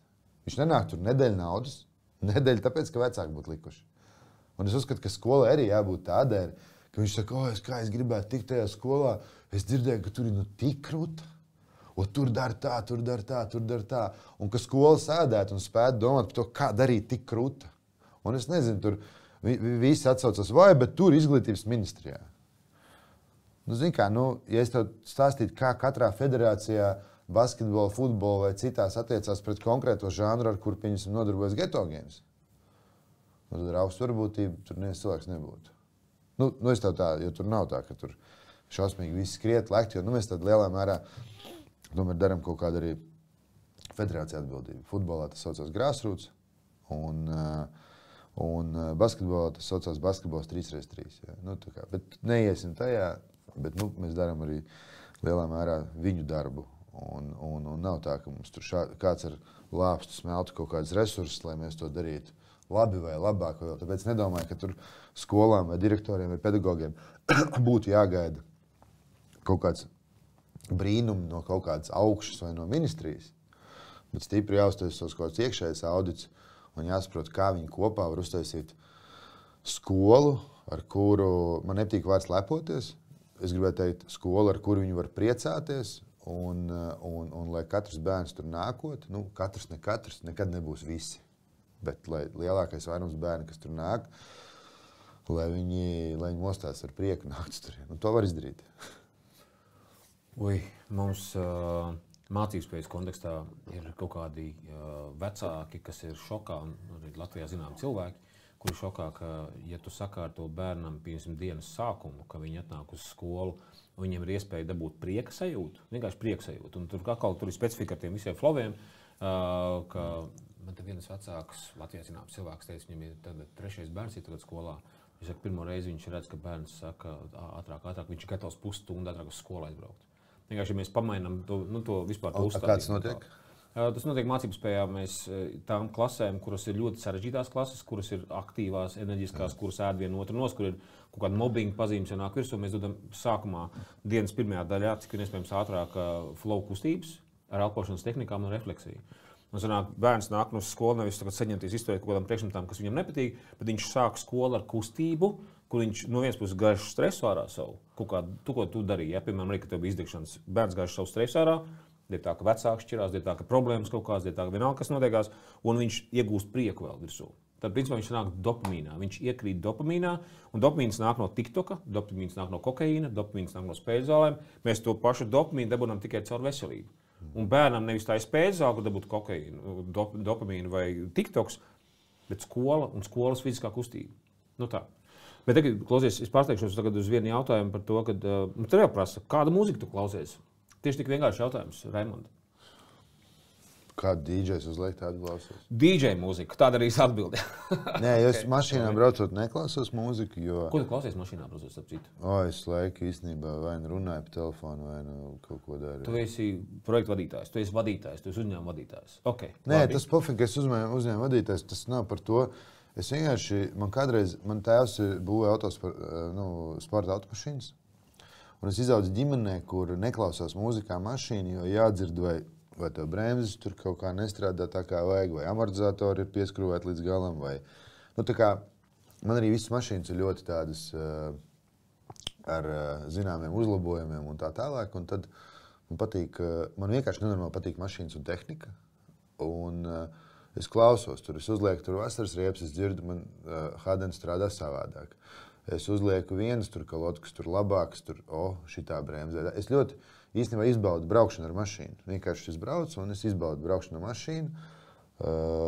Ja mēs tā paskatītos to mašīnu. Tas tā kā, es būtu, kad es savu mūziku taisīju, tad es sēdēju blakus ar basģitāristu un viņš klausījās un teica, cik interesanti basģitāras skaņa. Jā. Un es ļoti reti dzirdu basģitāras mūziku. Un tu dzirdi mašīnā tās nianses. Es arī ar mūziku arī jūtu tur apmēram, un jūtu tur klak vai neklak. Tā kā es vienkārši izaudu to, ka mēs mājās šādi sēžot pie apaļā galda, mums jebkur saruna beidzās par mašīnām, jo mans tēvs ir absolūts fans tam, ne tikai fans, viņš no bērna kājas, no garāžas ir izaudzis tajā. Es vienmēr saku, ar vienu kāju izaugu garāžā, kuras arī bērnībā strādāja pie tēta, un ar otru kāju basketbolā. Tad tās man divas tādas pēdas, bet man vēl ir radinieki mūziķi. Es ļoti augstu vērtēju arī visas mākslas lietas un tā, jo man liekas, mūs visus vieno tas nenormāli lielais darbs, kas jāiegulda ir, lai sasniegtu kaut kāds rezultāts tur. Un tā, un tur viegli nekas nenāk. Tur klavieru spēlē, viegli nekas nenāk. Tur ir ko ņemties. Visur jāinvestējās, jā. Rekar vēl viens jautājums no Nikolas. Ko tu sev pateikti, ja tu satiktu sevi jaunībā? Ļoti daudz, ko es pateiktu. Es arī daudz, ko saku jauniešiem. Sev, ko es pateiktu? Ko tu sev pateikti, jā. Tāpēc būtības, ja tu esi sevi samīļot, es droši vien, kad es tādu Raimondu samīļot, es pateiktu, ar tevi viss ir kārtībā. Ar tevi pilnīgi viss ir kārtībā. Un turpini darīt to, ko tu dari. Jo nebija nekad tā, kad es sēdēju stūrī, neko nedarīju, tur lietoju tikai narkotikas un nekad tā nebija. Es biju ieinteresēts visā. Gan kaut kādā sabiedriskā dzīvē. Man bija draugi, man bija tusiņi, man bija komunikācija. Es biju aizrāvies ar visām šīm sporta lietām. Es biju aktīvs. Es nebija tā, ka es tur kādreiz sēdētu stūrītī viens pats, tur birtu asariņu un es viņu ķertu pa vaigu. Tā nebija. Es tomēr biju, varēja redzēt, ka es esmu normāls, vesels cilvēks. Ja? Bišķiņ tā nomierināt tā... Tas ir pašvērtējuma jautājums, ja droši vien šeit iesaistās miers un pašvērtējums. Jā. Es pastiprinātu manas tās stiprās puses un pateiktu kaut ko labu un novēlētu, ja kas, ka var vērsties pie tā pieaugušā cilvēka pēc domas, vai pēc padoma, vai pēc kaut kādas iespējas pakomunicēt mierīgi. Ok. Tagad tev ir ejot pie Geto Games 17. sezona, kas tev ir prioritāte? Kas tev ir mainījies? Teiksim, ka bija pirmā sezona, loģiski, tā, ka mēs ar tevi darbojāmies, runājāmies, tu ārkārtīgi biji nomocījis sevi esot uz skatuves. Piedod, ka es saku vārdu nomocījis, bet tu biji pārslodzē. Mikrofons, virzīt, runāt, un tev arī tā sirds dega par tiem jauniešiem, kas krīt ārā no ratiem, kuriem ir grūti tikt līdzi, un tu pats kā cilvēks, kurš ir lietojis visādas apriebinošās vielas, sanāk, tu zini to nišu, milzīgs spektrs, kur tu esi tagad. Tādus lūdzu, un paturēt to diapazonu noturēt nevaru, tev vēl jārunājas ar visādiem politiķiem. Nē, nav jau tā, ka man katru dienu jārunājas ar viņiem. Un tā, viņi ir mani vienaudži, var teikt. Līdz ar to tā komunikācija ir veselīga, pa lietu, un viņi dozēti tik, cik, lai sasniegtu kaut kādu konkrētu rezultātu. Un, tas viss kādiem tieši otrādāk, tieši šobrīd varbūt ieslēdzās tas, kādreiz teicu, vispār, ja varētu pietiekami nopelnīt, es teicu, es gribētu būt skolas direktors. Un es gribu teikt, ka, ja tu man tā prasi pa 17. sezonu, es gribu domāt, ka es esmu nonācis kaut kur tur, kad vairs tā mana performance tajā mikrofonā galīgi nav izšķiroša. Mana performance kaut kādos tehniskos risinājumos. Viņi var būt, ja man tas patīk, jo, kā es teicu, izaucu vienu kāju garažā, es eju garām, es visu redzu, un jūtu, es jūtu tā, es laukumu redzu, tā. Viņi arī nav izšķiroši. Mana performance kaut kādos radošos risinājumos, pasākumu scenāriju veidošanā vēl kaut ko, viņi nav izšķiroši. Mana dalība finanšu piesaistē. Jā, tā ir diezgan svarīga lieta, bet Edgars, man liekas, to dara ļoti kvalitīvi un atbildīgi, jo tā ir viņa vienīgā tāda lielā atbildība uz 80%. Tad 20% viņam kaut kādas radošas lietas un tā atkal nav izšķiroši. Tāpēc es teicu, ka mans lielākais izaicinājums ir atrast laiku un vairāk darbs tieši ar Geto akadēmijas jauniešiem, jo tur man varētu būt, tur es no visas komandas varētu būt vislabākais. Es tā gribu, nevajag mērīt labākos un sliktākos, ja?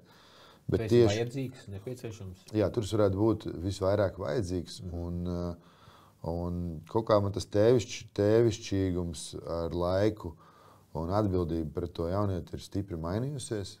Ja kādreiz vairāk tas jaunietis bija vajadzīgs kā tāds palīgs, un tad forši viņš kaut ko varēja no tā visu paņemt. Tad tagad tās ir tās manas pērles un tā kā tie cilvēciņi, ja kādreiz es tur, pilns trībīns, un es beig priecājos. Tagad es tik daudz redzēju pilns trībīns, un es zinu, kas jāizdara, lai būtu pilns trībīns. Tur ir zināms algoritms, kas vienkārši jāizdara un jābūt pilnām trībīnām. Un nevajag raudāt, ja līst ārā lietus, un nav pilns trībīns. Tāpēc, ka vienkārši ārā līst lietus, un ir slikti laika apstākļi. Ja. Bet tu zini, ka ja tu izdarīsi konkrētu algoritmu, un ārā spīdēs saule, tad būs pilns trībīns. Tā kā tieši tik vienkārši. Bet tajā brīdī, kad tu redzi, ka tas getiņš ir nokalpojis kā tāds foršs tramplīns. Es biju nesen uz vienu izstādi pie vienas mūsu meitenes, kas bija brīvprātīgā fotogrāfa. Pēc tam viņa jau tik fotografēja tik labi, ka mēs sākām viņai maksāt nelielu honorāru. Šobrīd viņa ir 21 gads, varbūt 22. Viņa ir atvērusi savu studiju kopā ar savu draugu. Viņa 22 gados ir pabeigusi bakalauru un tagad mācās maģistrā Mākslas akadēmijā. Viņa fočēja vairākus sporta pasākumus, pelna ļoti sakarīgu naudu, kā jauna meitene. Un tā, kā mēs bijām pie viņas pēdējo reizi, man arī ir Instagramā ielicis uz skati maģistrā akadēmijā. Un viņa man stāv, meitene, kur kādreiz nevarēja pāri lūpai pārspēlēt. Viņa bija visklusākais cilvēks. Viņa man stāv pie 4 dažādiem darbiem un stāsta konceptu. Un stāsta tā, ka es vienkārši stāvu un man gribās piesaist. Jo es vienkārši stāvu. Un es redzu, kā viņa ir atvērusies, kā viņa ir izaugusi, un it makes my day. Tas, ka es redzēšu pilns trībīns, es aiziešu gulēt, es nākamā dienā, es to neatcerēšos. Es vienkārši tā ir mana atbildība, lai tur būtu pilns trībīns, jo tas ir kaut kas, kas dod to vaibu, ka tas ir krūta un svarīgi, un tur cilvēks seko tam. Bet es šobrīd vairāk kā jebkādu redzu jēgu darbā tieši ar to brīvprātīgo jaunieti, arī ar komandu, jo komanda strādā ar citiem jauniešiem apkārt. Tāds kārtīgs dārznieks. Ej pa dārzu, kaut kas ir jāpiegriež, kaut kas jānoplūc, kāda nezāle jāizrauj, jāpielabo. Tāds šefpavārs virtuvē. Tas vārds dārznieks ir ārkārtīgi skaists šajā kontekstā, jo mēs kaut kādā brīdī, tā kā mēs runājāmies pirms nedēļas, laikam, ja, tad bija tas par to mācību spēju un tavu Geto Games, to ietekmi kā tādu, jo man tas sasēdās kopā, ka Latvijā ir bijušas programmas par to, kā mazināt bērnu izkrišanu no skolām. Man aizdomas, ka Geto Games tur kaut kādu labu lomu spēlēs iespējams, un es ceru, ka arī mācībspēja palīdzēs un tā tālāk. Un jēdziens par dārznieku ir interesants, ka viens no maniem skolotājiem, kas ievilka man izglītībā, tāds vācietis, viņam bija tāds salīdzinājums, ka rietumu kultūra kofeīnisti. Mums vajag ātri te un tagad eksāmens ir principā kofeīns. Tad man vienkārši tiek, kur eksāmens mirs. Dārznieks, tad tas koks vai krūms ir jākopja 10, 20, 30 gadus un principā domā ilgtermiņā. Un tagad tu ieraugi savu rezultātu pēc 5 gadiem, piemēram, tajā meitenei. Tas ir dārznieka domāšanas veids, kas pēc būtības ir vienīgais veselīgais cilvēka domāšanas veids, ja tā padomā pareizi. Nu, tā būtu forši. Tā būtu tādā pasaulē, es gribētu dzīvot. Jā, un savā ziņā, ja gadījumā, kas es gribu pateikt, tad arī skaļi vēlreiz Rīgas pirmās tālmācības vidusskolas direktorai Gitai paldies par to, ka viņa bija kā dārznieks tev, jā? Jā. Brīdī. Nu, es biju viens no viņas, viņa skatās uz pasauli, kas viņas dārs, kur viņa mēģina savās iespēju robežos, jo tu nevari izdarīt visu. Var notikt jebkas, var būt krūsa, varbūt pārāk daudz lieti, un tev viss tur var aizpildēt. Tā būtu pieņemsim tā saucamā pandēmija, kur ļoti viss var tur tajās galvās izdarīt, baigās tur izmaiņas, pārmaiņas tā. Bet tad pēc tam, kad tas viss beidzās, atkal turpina kaut ko darīt. Un viņi vienkārši ieraudzīja mani kā tādu noliekušo ziediņu. Noliekušo ziediņu. Nu jā, un piegāja klāt un vienkārši teica, ar tevi viss ir kārtībā. Vienkārši bišķiņ pieregulēja un teica, reku tur pretīm gaismai. Nu, tas bija tas, man liekas, kā es to uztveru. No, man ir jābūt līdzīgi. Es redzu noliekušo ziediņu, man būtu kā minūtes jāpamēģina, vai viņu var bišķiņ paliekt, lai viņš, tā teikt, aug pareizākā virzienā. Un bez vardarbības, caur dialogu. Tas ir interesanti, jā. Gita mums bija retrīts ārzemēs, un Gita bija retrītā. Man vienkārši redzēt arī to jaudu. Un šis ir interesanti, kā sastāvdās lietas, ka direktoriem pēc būtības ir viena no parametriem, kas ir ļoti svarīgs, ir jauda. Jo tā jauda nozīmē, ka tu esi nevis izdzīvošanas modelī, bet tu arī kādam citam palīdzēt. Jā. Jo, ja es esmu izdzīvošanas modelī, kā es varu citam roku pasniegt? Pēc būtības, un šī gadījumā tad labi, ka Gitai bija jauda, lai tev palīdzētu uzstāties, pieslieties, un tu vari tik daudz dot citiem cilvēkiem uz priekšu. Nu, tā, jā. Ne, nu, labi, es negribu, teiksim, pārspīlēt, un Gita vienkārši tas ir viens tikai no stāstiem. Man ir tāds Gitas un cilvēki, kuriem esmu bezgalīgi pateicīgs. Tie ir vairāk cilvēku dzīvē, un es uzskatu, ka ja mēs vienkārši katrs tā atbildīgi viens uz otru paskatoties, un arī tajā brīdī, kad mēs tevi iepazināmies, nebija jau tā, ka es tev teicu uz vargus, mums ir tur ierobežot resursi un tā, bet būtu baigi forši, ja mēs varētu padarboties tiem kopā. Jā, es jau neatnācu tāds džeks un nezinu, tur no kaut kādas baigās bankas un teikt uz vargus uzsarviem, man te baigās mācības stafam, mēs gribam tur nopelnīt pāris miljonus vairāk. Nu tā, un līdz ar to man ir palīdzējuši ļoti, ļoti daudz cilvēku. Un es, cik vien varu, cenšos, ja man ir iespēja, un tas ir manos spēkos, dot atpakaļ. Ne tikai dot atpakaļ, bet es veselīgi izvērtēju kaut kādas situācijas. Tas nav par tādu, es esmu pret to, lai dotu zīvi. Es esmu arī pat reizēm pret to, lai dotu makšķeri. Bet es esmu gatavs palīdzēt, piesiet pie makšķeres to ne striķīt, bet to žilku, kas ir, ja. Tā kā parādīt kā uzsien mezglu, tad viņa acu priekšā viņu atsiet vai noraut un iedot viņam pašam uzsiet. Tā kā tik daudz es tā kā vienmēr esmu gatavs iesaistīties, bet es neesmu tas, kurš darīs citu vietā. Es esmu gatavs dialogam. Ar riteni katram jābrauc pašam. Jā. Tikai tā mēs iemācāmies braukt ar riteni. Jā, tieši tā. Labi, draugs, paldies tev, ka atnāci. Tad es iedošu tev oficiālo dīvainu un mazo maisiņu. Jā. Tur ir es visu laiku, man šitas ļoti patīk, ka zeķis katra savā krāsā. Ja? Un ar krūzīti tev, tas tev ir oficiāli no Rīgas pirmās tālmācības vidusskolas. Jā, paldies tev. Paldies par to, ko tu dari. Man liekas, ka vienkārši, kā jau Valleži, mums ir tiešām jāpaturpina saruna, tāpēc, ka laikam šobrīd pirmo reizi, kopš mēs tiekamies, mums arī ir programma, kas tiešām būtiski mēs esam skolās jau un darbojamies ar mācībspēju, lai palīdzētu ar mobbingu mazināšanu, ar to smadziņu ieslēgšanu tālāk un apstīties, vai mums kaut kas tur saslēdzās vai nesaslēdzās. Jo tā jauda, ko jūs darat, man bija tas viens jautājums, ko es tev laikam prasīju kaut kādu pagājušajā nedēļā, cik tev bieži ir nākuši cilvēki no institūcijām un prasījuši, lai tu palīdzi Jo pēc būtības tavs resurs ir tāds, ka tev šobrīd būt tam, kas palīdz. Tas projekts ar Labklājības ministriju ir realizējies, par kurus pagājušajā nedēļā tev vēl nevarēja pateikt, ir vai nav. Okay. Līdz ar to mēs arī būsim daudz vairāk skolās, jo mums vienkārši tam būs Eiropas finansējums. Es ceru, ka tas arī iedos kaut kādu būstu. Es teikšu godīgi, man vienkārši pēdējos gados man ir jārēķina viss tas resurss. Nav tā, ka kaut kas tā hop, un viss ir gatavs skriet un lekt un tā. Tur jābūt tam bišķiņ piestiprinātam, un es ļoti ceru, ka man pašam būs, ka es tajā programmā arī satikšos ar kaudzi jauniešiem. Nezinu, kaut kā tāds man tagad atkal tā milzīgā sajūta. Man bija viena brīdi tāds tā kā kompleks, man likās, es pa vecu. Man likās pa vecu skolām. Lai runāt ar jauniešiem? Jā. Man bija tāds viens brīdis, kad es jutos kaut kā pa vecu. Bija tas vēl pandēmijas laiks, tur bija arī bišķiņ tā kā pievērsies kaut kādiem biznesa projektiem vairāk, jo tas bija tāds izdzīvošanas jautājums un arī apstākļu aktīvs jautājums. Un man bija kaut kāds tāds kompets, ko es jums stāstīšu?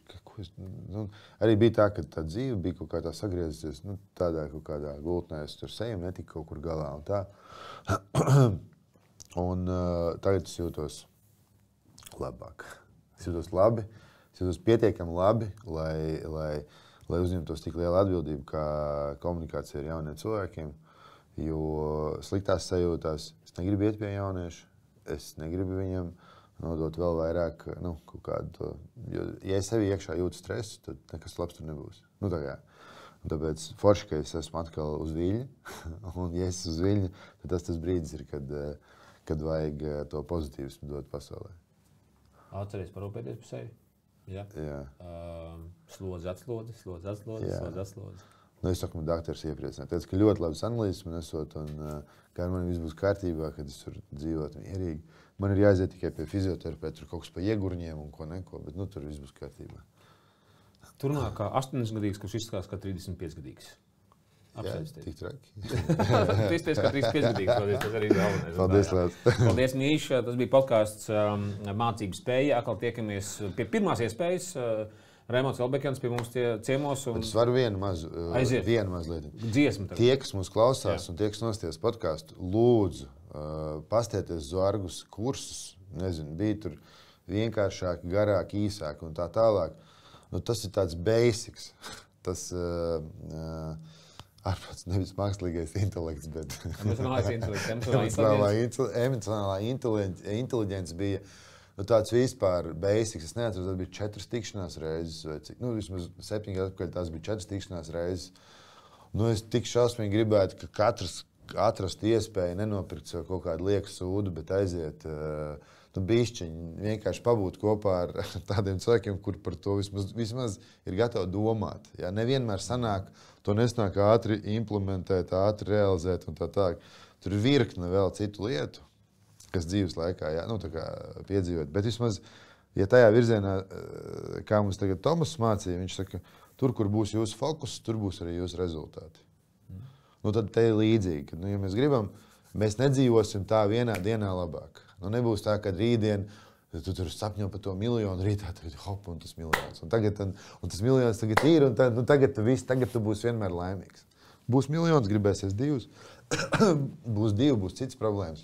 Un tā. Bet viss, kas ir ap šo emocionālo inteliģenci, un tas būs kaut kas tāds, ka tu paņem viņu līdzi, tu atsaucies uz šo terminu kaut kādās dzīves situācijās, kad tu it kā mēģini kaut ko moralizēt vai domāt par morālēm vai kaut ko tādu. Un tas būs tas, kas tevi vedīs, un tad tu ņemsi nākamos kursiņus pie viena, pie otra, pie trešā, tad atkal atgriezīsies, tad atkal tev būs interesanti pastīties. Man ļoti interesanti skatīties, ko tu esi paveicis par šiem 7 gadiem, jā, jo tas arī tu esi pilnīgs celmlauzis. Jo tu jau nebija viens, ka jūs tur sākāt. Tur jau bija vēl kolektīvs, ja? Bet Gustavo vairāk aizgāja atpakaļ mūzikā un mākslā, kas, man liekas, ir absolūti ok un super. Tas, cik labs viņš ir tur, tas ir kosmos. Vai to vienmēr var novērtēt un tā, tas ir cits jautājums. Ja? Un Čižiks ir atkal savā tēlē. Čižiks arī bija kopā ar jums sākumā. Ja? Un tu tā arī paliki, jo man arī bijušas līdzīgas situācijas. Mēs tur sākam kopā ar Gačo, Gačo vairāk kā vadītājs. Gačo varbūt ātri nomainījies, atnāca supertalants, Renārs Zeltiņš. Viņš izdzīvo kādu laiku. Bet man visu laiku jātur tas, kaut kas varbūt mainās, bet man ir jātur tā līnija. Viņi brīžiem ir rezultīvāki, brīžiem noslīd uz leju un tā, bet vienam tas jādara. Man ir milzīgs prieks skatīties, ka tu šo jautājumu aktualizē. Es zinu, ka daudz kaut ko tur dara, bet tas tavs harizmas apjoms un par cik es laikam varbūt reiz piedzīvoju tos kursus, man ir ļoti tāds high trustability tam, ko tu dari. Ar harizmu jābūt tā uzmanīgiem, ka harizma var būt riska faktors. Tādā ziņā, ka vai tur ir kaut kāds pamats tam visam apakšā. Bet paldies par vārdiem. Ir pamats un reizēm tu pat vairāk ālējies nekā tā, kad tu jau māci nemāci, bet dalies tajā savā zināšanās, tad jau tu jau paliec jau tāds pavisam vēl savādāks. Jo tikko kā ieslēdz kameras, tev ir vecā slimība, tu tāpatās gribi ālēties un tev nemaz tik viegli neiet. Man iet viegli, klausies. Bet, starp citu, viena lieta, ko es gribu šī kontekstā vēlreiz paldies par labiem vārdiem, ko tu saki, droši vien kādam izstās aizdomīgi. Bet es esmu aizgājis līdz tam, ka šobrīd mēs ārkārtīgi daudz par komunikāciju mācāmies, ļoti daudz. Un mēs esam aizgājuši arī par atjaunošanos un tad vēl dīvainā lieta par zemapziņu. Mēs zemapziņā esam tā sablīvēti ar bailēm, šaubām, neziņām, ar pašvērtēm cīņām, ka šobrīd tiešām te lielākie visi kursi aiziet tiešām uz šīm kodām lietām, komunikācija, sevis atjaunošana. Es pievienošos. Burvīgi. Un mācību spēju skolās, ko mēs darām, mēs skatāmies, kā mēs varam sporta un veselības skolotājiem iedot kaut kādu labāku izpratni par to, kā var bērni iemīlēt to kustību, un to pašu iedot, kā ieslēgt smadzenes skolu direktoriem, kas notiekās ar bērniem, un kā skolotājiem tas pats notiekās. Nu tā. Katrā ziņā, Zikā laikam atkal, es nezinu, kā tas no malas izskatās, vai tagad divi sadziedājušās un bez mazliet tā kā Nacionālā teātrī scenāriju sarakstījuši. Es vakar Zeltiņam atzinos mīlestībā, tā kā varbūt man tāds periods. Tad tu viņam atzinies? Es viņam atzinu publiski, jā. Mēs sēdējām Grīziņkalnā centrālā laukumā, 8:30 vakarā, un viss bija ļoti labi, un tad man bija sagatavots viņam bilžu albums, ko es gribēju uzdāvināt, jo es gāju cauri bildēm, mums bija tāda personīga saruna. Un, Renārs man dalījās, kā viņam iet, tomēr viņam 2 mazi bērni. Un, ļoti visi kā ir daudz. Un mēs par to visu runājām. Un es domāju, man būs dzīvošanas diena, man pašam tā kā viss ir, man neko nevajag.